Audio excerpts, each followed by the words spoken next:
बिहार के सीवान जिले में बहुचर्चित पत्रकार राघदेव रंजन हत्याकांड करीब 9 साल बाद एक बार फिर चर्चा के केंद्र में है।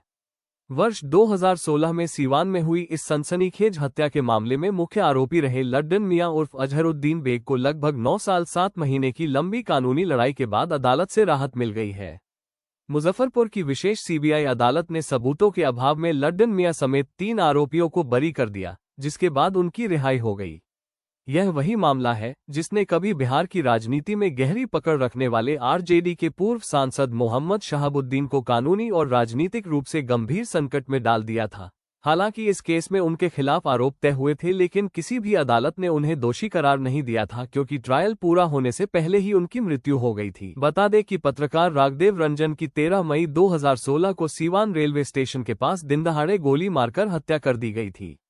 इस वारदात ने पूरे बिहार में हड़कंप मचा दिया था और पत्रकारिता जगत ने इसे प्रेस की स्वतंत्रता पर हमला बताया था। शुरुआती जांच के बाद मामला सीबीआई को सौंपा गया और जांच एजेंसी ने हत्या, आपराधिक साजिश और आर्म्स एक्ट के तहत कई लोगों को आरोपी बनाया, जिनमें लड्डन मियां का नाम प्रमुखता से सामने आया। हत्या के करीब 3 हफ्ते बाद 2 जून 2016 को लड्डन मियां ने अदालत में सरेंडर किया था, जिसके बाद से वह लगातार जेल में बंद थे। सीबीआई ने अपनी चार्जशीट में दावा किया था कि लड्डन मियां ने शूटर की भूमिका निभाई और हत्या की साजिश में शामिल थे, जबकि अभियोजन पक्ष ने कई गवाहों और परिस्थितिजन्य साक्ष्यों के आधार पर अपना पक्ष रखा।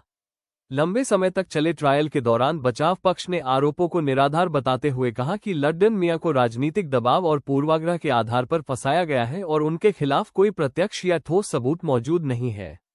अगस्त 2025 में मुजफ्फरपुर की विशेष सीबीआई अदालत ने अपने फैसले में कहा कि अभियोजन पक्ष आरोपों को संदेह से परे साबित करने में विफल रहा है और प्रस्तुत साक्ष्य आरोपियों को अपराध से सीधे तौर पर नहीं जोड़ते हैं, जिसके आधार पर अदालत ने लड्डन मियां समेत 3 आरोपियों को सभी आरोपों से बरी कर दिया।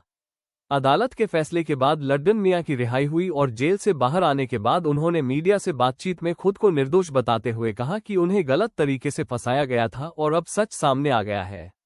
उन्होंने ये भी कहा कि करीब 1 दशक तक जेल में रहना उनके जीवन का सबसे कठिन दौर था। इस मामले में मोहम्मद शहाबुद्दीन का नाम सामने आने के बाद ये केस और ज्यादा संवेदनशील हो गया था और बिहार की राजनीति में भी इसकी गूंज सुनाई दी थी। हालांकि कानूनी तौर पर यह तथ्य अहम है कि शहाबुद्दीन के खिलाफ इस मामले में आरोप तय हुए थे और मुकदमा विचाराधीन था, लेकिन उनके खिलाफ दोषसिद्धि का कोई फैसला नहीं आया था।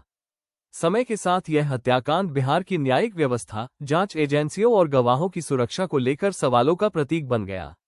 अब लड्डन मियां के बरी होने के बाद एक बार फिर यह सवाल उठ रहा है कि आखिर राघदेव रंजन की हत्या के पीछे की पूरी सच्चाई क्या थी और क्या जांच एजेंसियां उस सच्चाई तक पूरी तरह पहुंच सकीं।